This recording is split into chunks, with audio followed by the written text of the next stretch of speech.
नमस्कार, मैं कुमार श्रीकांत आपका स्वागत कर रहा हूं और आज बात हेमंत विश्व शर्मा को लेकर। हेमंत विश्व शर्मा किस तरीके से हिंदुत्व के पोस्टर बॉय बनते जा रहे हैं, किस तरीके से अगर इस देश में हिंदुत्व को लेकर कुछ लोगों की बात होती और कुछ लोग कहते हैं कि अगर हिंदूवादी नेताओं की बात होती है तो उसमें हेमंत विश्व शर्मा अगर योगी से बेहतर नहीं है तो ये भी नहीं कहा जा सकता कि योगी से बहुत कम है। इसमें कोई दो राय नहीं कि योगी एक सबसे बड़ा चेहरा है हिंदुत्व की राजनीति को लेकर, लेकिन हेमंता बड़े चेहरे के तौर पर आते हैं और हेमंत विश्व शर्मा अपनी राजनीति को लेकर बहुत मुखर पाए जाते हैं और कहा जाता है अनअपोलोजिक हिंदू के तौर पर हेमंता का नाम सबसे बड़ा है।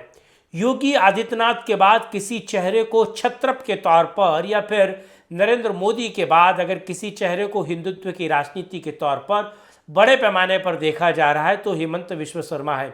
और कहा जा रहा है कि जिस तरीके से नरेंद्र मोदी के साथ अमित शाह उनके चाणक्य की भूमिका निभाते थे, जोड़ तोड़ की राजनीति, पार्टियों को तोड़ना, कहा जाए गठबंधनों को बनाना, राज्यों को एक के बाद एक जीतना और जीत कर देना और संगठन को लेकर काम करना और तमाम तरह की चीज़ों को जिस तरीके से अमित शाह नरेंद्र मोदी के लिए करते थे, वैसे ही कहा जा रहा है कि हेमंता जो है वो अगले अमित शाह होते हुए दिख रहे हैं। इसके पीछे का कारण क्या है, आज इसी मुद्दों पर बात करूंगा, लेकिन आप लोगों से अनुरोध है कि वीडियो को अंत तक देखिए, लाइक कीजिए, शेयर कीजिए, चैनल को सब्सक्राइब कीजिए और अगर आप हमें सहयोग करना चाहते हैं तो इस नंबर पर आप हमें सहयोग कर सकते हैं।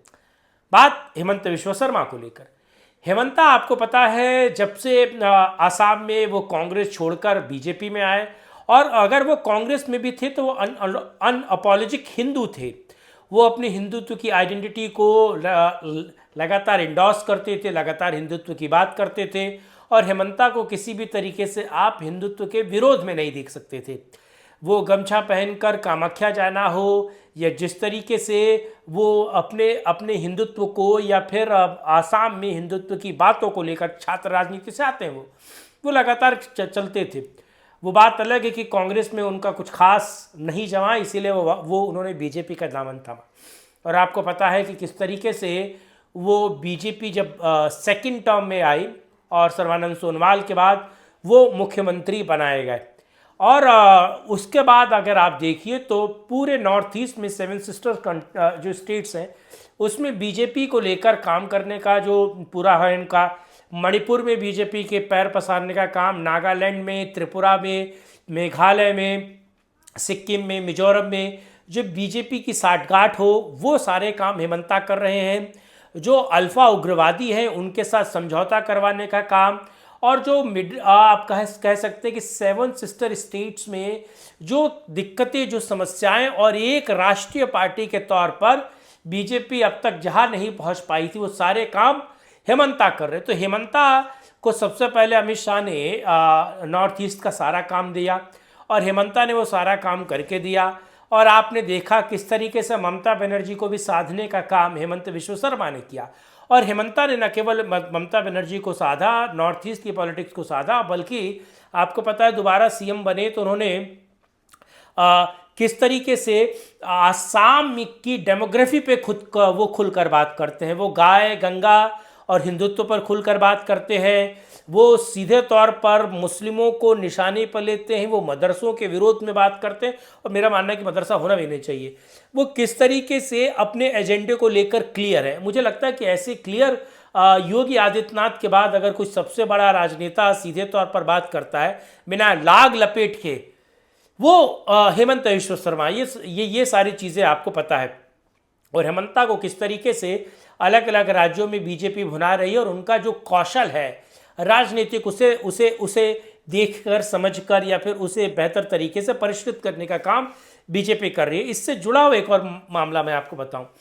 झारखंड में आपको पता है कि बीजेपी एंटी इनकम्बेंसी के सहारे थी। झारखंड में शिबू सोरेन के बेटे हेमंत सोरेन को किस तरीके से साइड करके या फिर वो जब जेल गए तो चंपई आए, चंपई सोरेन बने और चंपई सोरेन फिलहाल बीजेपी में है।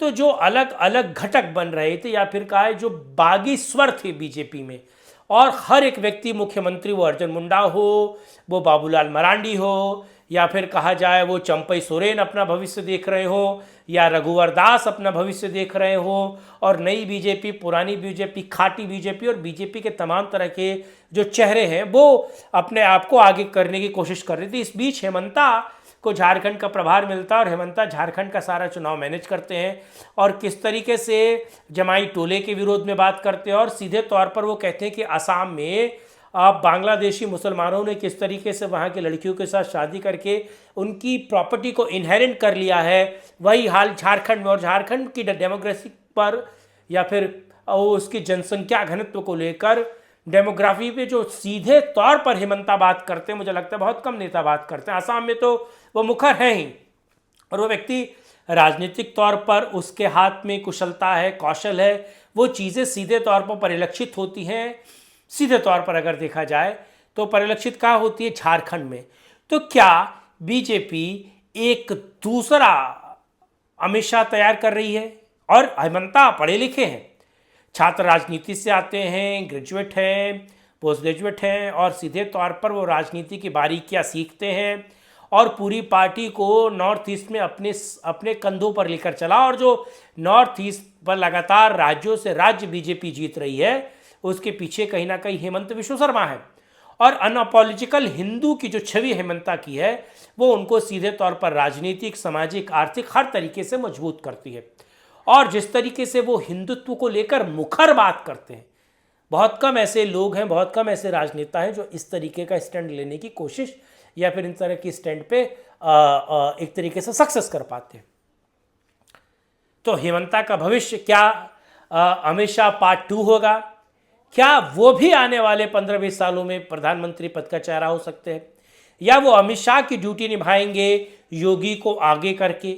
ये आने वाला वक्त बताएगा। लेकिन ये क्लियर है कि हेमंता भविष्य की राजनीति में एक बड़े चेहरे के तौर पर देखे, माने और समझे जाएंगे।